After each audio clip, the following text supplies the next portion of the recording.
Hey everyone, thanks for joining us today. My name is Carolyn Rang and I am the marketing manager here at Fulcrum.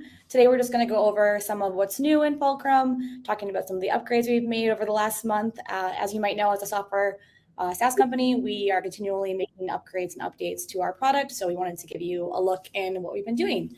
I see we have some customers joining us today as well, so that's awesome. I'm glad to see you all here. I'd like to remind you guys too that there's many opportunities for you to know what's going on with us. You can check out our product updates page on our website. We do have a tribe community you guys can join as well, and emails that will be coming out to you guys each month with what we've been up to. So with that, I want to kick it off to our product director, Alex Troesch, to talk about what's been happening with Fulcrum. Yeah. Like Carolyn said, we'll kind of focus on things that we've been updating and new things, but as I go, try and orient everyone kind of to the product a little bit as well, because I know there's people in here who maybe haven't seen that much of Fulcrum. Overall, like Carolyn kind of mentioned, our philosophy is really that your business isn't the same as it was 2, 5, 10 years ago.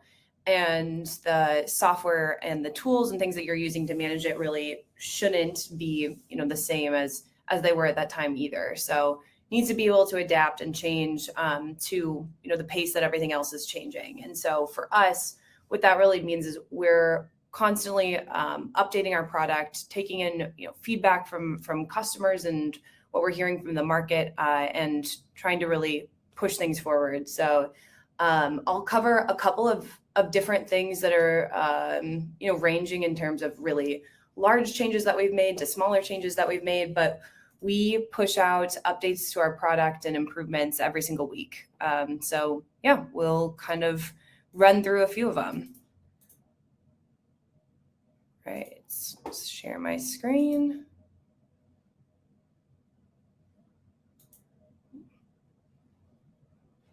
Oh.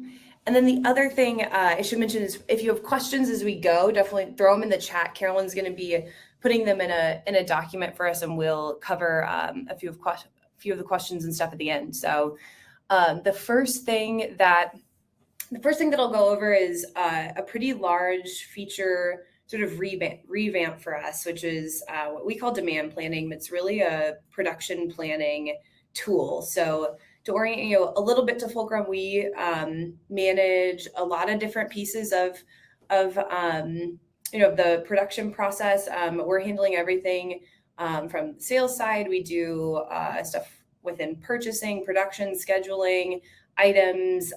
We touch on invoicing. So there's a lot that's within our product. We're just going to focus on a few features in this 30 minutes. So for demand planning, this really is a spot to take in a bunch of information and kind of determine what needs to be made. And we previously had this in our product in a different format. We added a bunch of new features recently and really revamped the look and feel of it, and wanted to make this a place that's really actionable and a spot where you can get a ton of information, but it's also digestible. And so if you kind of go across the top, this is really telling you that there's items that need to be made that are below their minimum thresholds, and maybe you've set some sort of minimum that you always want to have these particular items in stock. And then here we're looking at this is really the number of items that the system's recommending we take some action on and put some jobs into production for. So we have 6 here. Kind of going through just the data and things and what's really driving this. So each row that you're seeing here is a different thing that can be produced. In our example, it's all space themed. So we have Mars rovers and solar panels and camera mounts. The system is looking at what you currently have on hand already of that particular item. It's looking at what's incoming, and then it's also looking at what's demanded against this, whether that's from sales orders or other jobs, and then coming up with a recommended production amount here. And so I think this graph kind of tells that story a little bit more visually. So basically what this is telling me is if I was looking at this Mars rover, I'm kind of fine here in terms of inventory levels all the way through March. And it's not until you get into sort of mid-March here that we probably, need to take action or put a job into production or something like that. So the bottom part will give me all those details. So it's, kind of listing out what's happening here. We have a bunch of orders against this particular item. And then we have some jobs that'll also, that are also scheduled already, which will kind of bump our inventory levels back up until we get down around here. And there's, we need to, like I said, put something in production. Or another option could be I already have a job out there. I could open that job up and decide to maybe bump up the quantity or something like that. So this particular item that I'm looking at is actually a finished good. So in the Fulcrum system, what that really means is it's just something that it's the top level item of maybe an assembly that has more things inside of it. But this will also help us plan out subcomponents. So if I take a look at this solar panel is actually a component of something else. And so here I can kind of see I actually don't have any jobs in production that'll bump up my inventory level of this. It's all demanded against these different jobs. This also looks like something I could just sell, so it's on some sales orders. But if you take a look at the job, it'll help the structure a little bit. So this is the Fulcrum jobs page. There's a lot of data and things on here, but one thing that I think will help orient how Fulcrum kind of sets things up and thinks about operations and bomb structures is here. What it's really saying is I'm making a moon rover, and these are all the things that I need. Here is that solar panel, and that solar panel is needed on this moon rover. And so that's why it's showing up over here in this demand planning sort of section. And that could be a shared component. It could be used on a bunch of different things. This is sort of aggregating all that information and saying, all right, this is how much you really need to make of this particular component. So yeah, like I said, kind of a spot where we wanted to focus a lot of effort and energy on our side on making it, taking a place where there's a ton of information and data and sort of condensing it in a way that's actionable and easy to understand. So really from here, what you would do is go ahead and just create a job for the Mars rover. It's saying I need to make 74. You could go ahead and create that job, view it, edit it, do anything that I need to. But once that's created, then it'll kind of fall off my, actionable list here. So yeah, bigger feature update. I'll kind of jump into scheduling a little bit from here. So another area of the product that we've been focusing some time on is our scheduler. And so the scheduling system within Fulcrum and this scheduling interface that you're looking at here is actually breaking down all of the operations that are on all of the jobs that are out there, and kind of taking into account a bunch of different factors to put together this puzzle. And really what it's trying to do is understand the priority level of every job, understand the due date of every job, and sort of schedule them in a way that we're able to get the most amount of work out the door actually on time. And so there's a few factors that are really important in making that happen in Fulcrum. If I open one of these up, you'll kind of see some of the details. But this is for one particular job, and there's multiple operations in here. So there's a cutting step, a CNC step, assembly step, a welding step. We know the sequence of operations that need to happen. So we know the order, we know about how long each of those should take. And then we also know what potential equipment those things could be done on. And so we take all that information combined with shift schedules and a bunch of other factors you can kind of configure, and kind of schedule them out onto your equipment. And so what that results in is basically a sort of Kanban list sort of view like this, where you have each piece of equipment, so my assembly station 1 or my bandsaw, and then the individual operations in the order that we expect them to be done.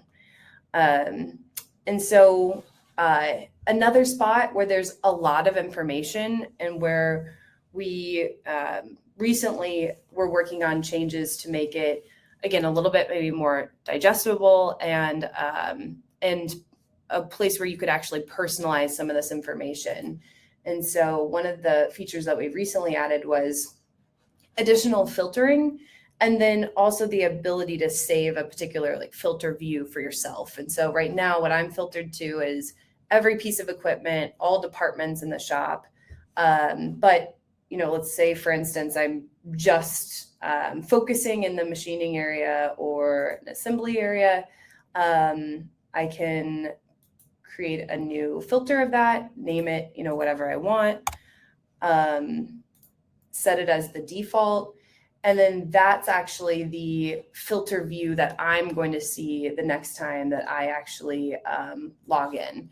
And so it'll just save my, you know, my selections there, and then you can always unfilter or make changes from there. But again, another spot where we're really thinking about how do we personalize the experience a little bit and make it a little bit more digestible. Cool. And then the kind of last area that I'll touch on where we've made a few changes is actually going to be within our job tracker. So switch screens and pull some of this up.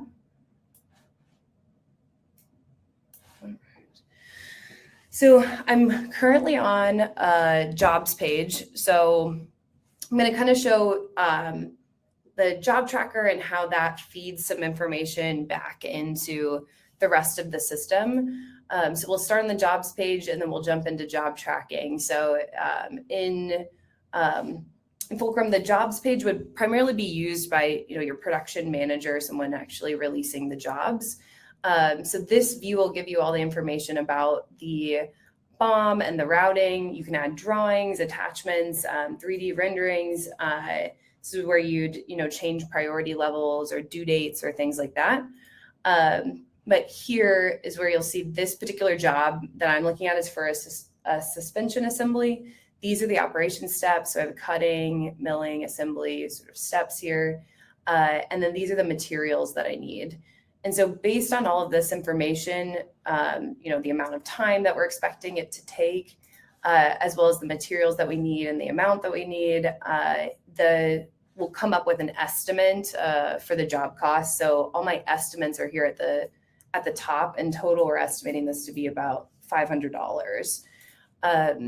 Once we start actually job tracking against it, meaning the shop team, you know, entering information about it, this stuff will update in real time, and it'll update in other areas across the application too. So in Fulcrum, the job tracker that's the view I just switched to here. So this would actually be the view for your shop team. Go back a screen, you'll see how I got into there. So this is kind of just the list view for the shop team of, hey, here's everything that you're scheduled to work on today in a particular order. Each operation is broken out into its own card. I'm just filtered to that job I wanted to look at. So I'm just going to jump into this bandsaw, this cutting step. But once I'm in here and I'm actually, you know, in the area where, all right, I know what I want to work on exactly, you know, which thing I want to start with, you kind of come in here and just start your timer for setup. You can have 3D renderings. You can have, you know, attachments and things too that can link out. You can have job instructions. And then this is also where you'll see the pick list. So this is just giving us a list of, you know, the materials that are needed.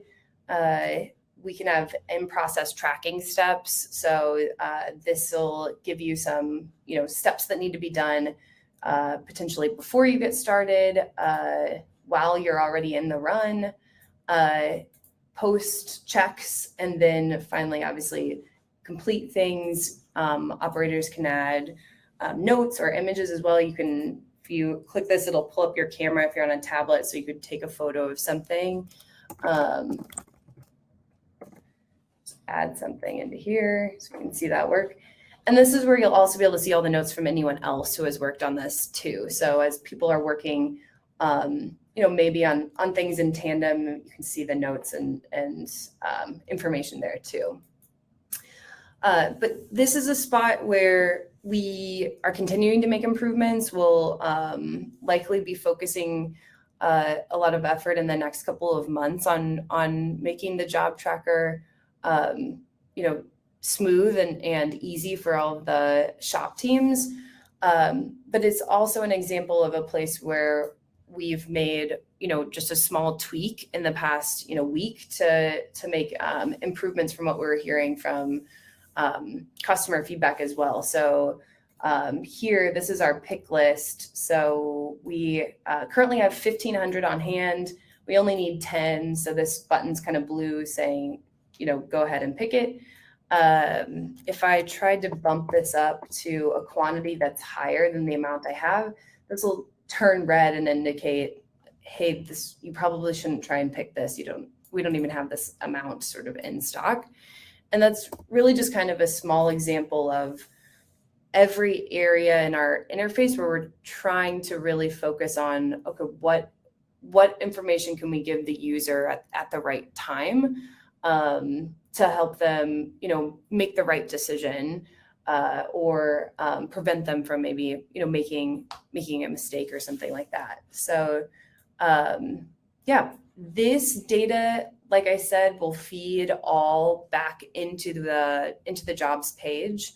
So if we go back over here, we'll start to see some information show up. So I had started that timer, so now I have a little bit of filling up here. I can also see exactly who started it, and I can see any notes and things that were added as well. And then that'll, just start filling up in terms of the expected labor costs and everything as well. And then again, you can see notes and everything here too.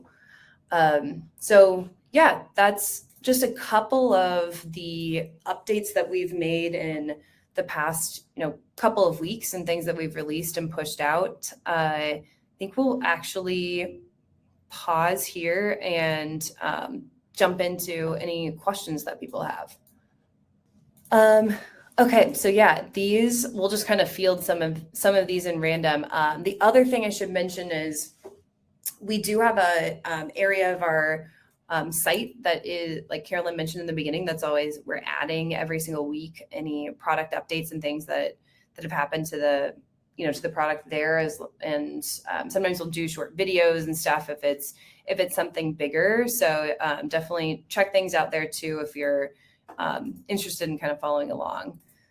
All right, so we had one question about the personalization to the scheduling filters that we just showed. And they asked, personalization stuff for scheduling filters is a great touch. Are there any plans to expand this throughout the application to other areas, dashboards, KPIs? So yeah, that's a good question. And I'll also reshare my screen to show kind of what we're talking about there. So throughout the system, there's a lot of different areas where you'll see different sort of grids that also function as dashboards. So this one, the one I'm on right now, is sales orders. If I jump into here, this is all jobs. So it'll give me late jobs and things that need to be reviewed, and you can, filter different ways. And right now, we don't have as much personalization on those to save your own view, but we do expect to kind of roll that same functionality out that you were seeing on scheduling to be able to, to be able to say, like, this is my particular view and have it always sort of default there to other areas throughout the application. We don't have any specific timing, but generally that's the direction that we're going. And Carolyn, I'm just like reading through all these right now too. So if you have any that you think are particularly pertinent, we can jump into those too. So we actually just got asked on demand planning, how are the minimum order quantities determined to cover the finished goods sales forecast? Yeah, let me jump back into demand planning. Okay. And okay, sorry, Carolyn, which one was that? Can you just ask it again? Yeah, for on-demand planning, how are minimum order quantities determined to cover finished goods sales forecast? Can't say that. Yeah, that's a good question. So you're referring to this here where we have like a 0 min on hand versus a 20 minimum on hand. And so those are actually just set up here on the item for the minimum stocking level. So it's just a data input, and it would usually, for like most of our customers who are using this, they're doing some analysis of like previous, sales history or something like that to determine what their minimum stocking levels really, should be. But that's an area that we really like want to go in the future, is actually using some of that data to dynamically sort of change that or update that. And things that we've done actually in the past and in previous projects and things. But so it just comes right here from the item. You can enter it, you can change it to whatever you want. Cool. We also got asked, now I'm losing my spot. How does demand planning work with customer supplied goods or materials? With customer supplied materials in Fulcrum, those actually route through a little bit different of a workflow. So I can kind of show on our sales orders. So let's see.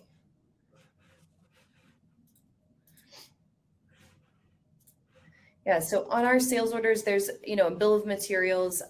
These materials could be customer supplied. So, it's just a different item type in Fulcrum. And if there's anything on an order that requires a customer supplied material, that'll go through a separate receiving workflow. So as soon as the sales order is actually finalized, it'll, that thing that needs to be supplied by the customer, it'll show up in the receiving list as, just something that needs to be received.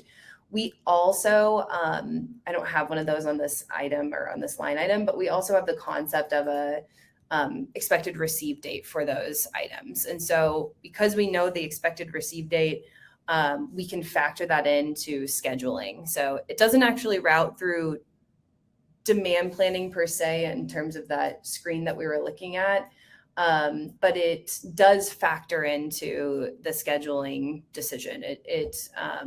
It'll understand the expected receive date and then obviously not schedule things to start before those things actually arrive from the customer.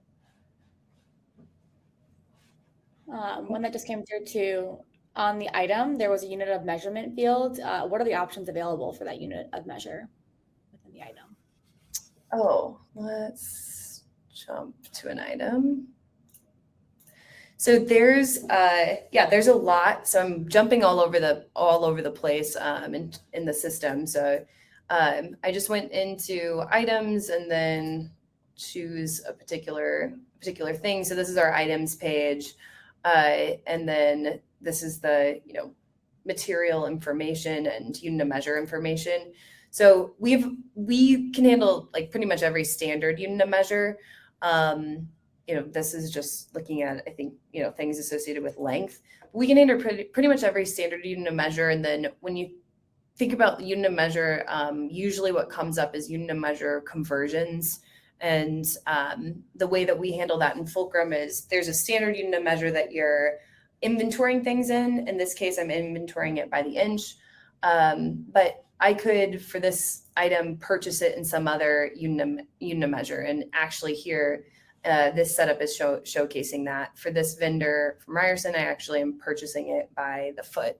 So you can do all kinds of unit of measure conversions. You can do custom things. You can make up a unit of measure. It can be a a bundle of something. It doesn't matter. We just need to know how to convert it between one unit measure to another.